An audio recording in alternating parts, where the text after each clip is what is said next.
లోక్సభ ఎన్నికల ప్రచారంలో భాగంగా కేంద్ర హోంమంత్రి అమిత్ షా ఇవాళ తెలంగాణలో పర్యటించనున్నారు. నిజామాబాద్, కాగజ్నగర్, హైదరాబాద్లో బీజేపీ అభ్యర్థుల తరపున ఆయన ప్రచారం చేపట్టనున్నారు. 3 చోట్ల జరిగే బహిరంగ సభల్లో పాల్గొని బీజేపీ అభ్యర్థులను గెలిపించాలని ప్రజలకు పిలుపివ్వనున్నారు.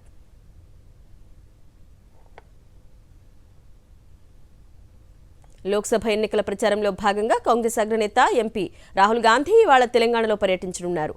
మహారాష్ట్రలోని నాందేడ్ నుంచి నేరుగా నిర్మల్కు రానున్న రాహుల్ గాంధీ అక్కడ జరిగే ఎన్నికల ప్రచార సభలో పాల్గొననున్నారు. అక్కడి నుంచి ఆలంపూర్ వెళ్లి అక్కడ సభలో ప్రసంగిస్తారు. ఆ తర్వాత హైదరాబాద్ వచ్చి కాసేపు కాంగ్రెస్ ముఖ్య నేతలతో భేటీ కానున్నారు. అనంతరం ఢిల్లీకి బయలుదేరనున్నట్లు గాంధీ భవన్ వర్గాలు వెల్లడించాయి.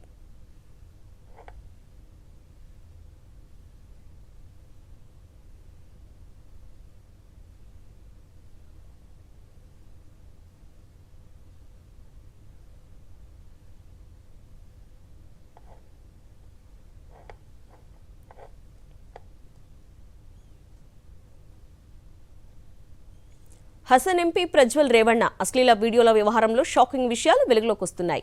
తుపాకీ గురిపెట్టి చేతులు కాళ్లు కట్టేసి మహిళలపై అఘాయిత్యాలకు ఒడిగట్టినట్టు ఫిర్యాదులు అందుతున్నాయి. కేసులో దర్యాప్తు వేగవంతం చేసిన సిట్ అధికారులు మాజీ ప్రధాని దేవేగౌడ పెద్ద కొడుకు జేడీఎస్ ఎమ్మెల్యే రేవణ్ణను కస్టడీలోకి తీసుకున్నారు. ప్రజ్వల్పై బ్లూ కార్నర్ నోటీసులు జారీ చేసేందుకు సిద్ధమవుతున్నారు.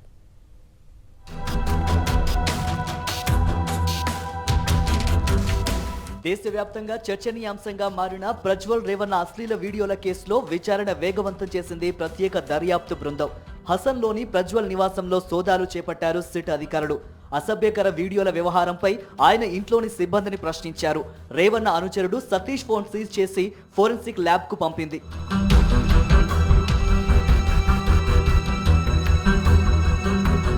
అశ్లీల వీడియోల వివాదం వెలుగులోకి రాగానే జర్మనీ పరారయ్యాడు ప్రజ్వల్ రేవణ్ణ. దర్యాప్తునకు హాజరయ్యేందుకు వారం రోజులు గడువు కావాలని సిట్ అధికారులను కోరాడు.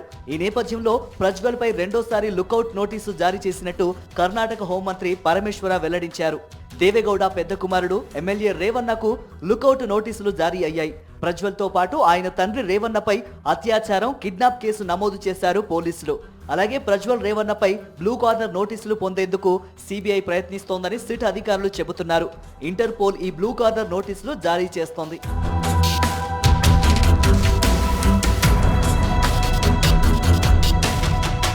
మరోవైపు ప్రజ్వల్ రేవణ్ణ వ్యవహారంపై కర్ణాటక సీఎం సిద్ధరామయ్యకు లేఖ రాశారు కాంగ్రెస్ నేత రాహుల్ గాంధీ.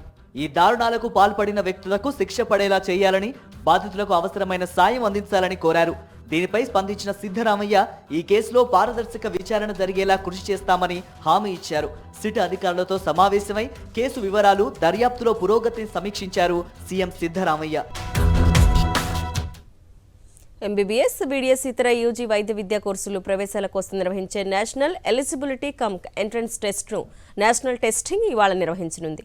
దేశవ్యాప్తంగా 557 నగరాలు, దేశం వెలుపల 14 నగరాల్లో పరీక్ష నిర్వహించనున్నారు. పెన్ అండ్ పేపర్ మోడల్లో మధ్యాహ్నం 2 నుంచి సాయంత్రం 5:20 వరకు ఈ పరీక్ష ఉంటుంది.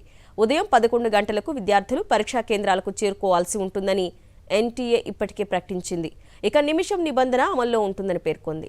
ఆంధ్రప్రదేశ్లోని అనంతపురం, కర్నూలు, గుంటూరు, విజయవాడ, విశాఖపట్నం వంటి నగరాలతో పాటు పలు పట్టణాల్లో పరీక్షా కేంద్రాలు ఏర్పాటు చేశారు. మా నమ్మకం నువ్వే జగన్, మా నమ్మకం నువ్వే జగన్, మా నమ్మకం నువ్వే జగన్.